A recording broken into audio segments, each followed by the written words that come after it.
The hang split is a great exercise to improve your kick up in the handstand. So you're getting nice control, nice open shoulder, nice control through the hip.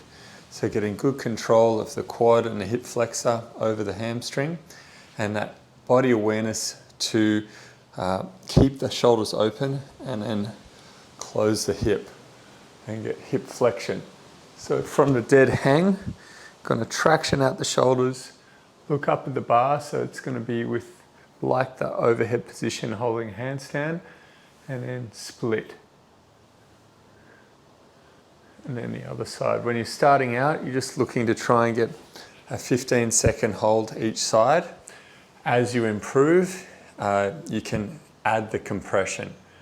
So from there, in the hip, and then I'm going to compress and come down. Hold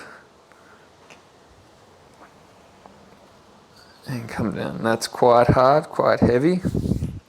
When you're starting out, you might want to do that with the feet on the ground and just spot with the other leg.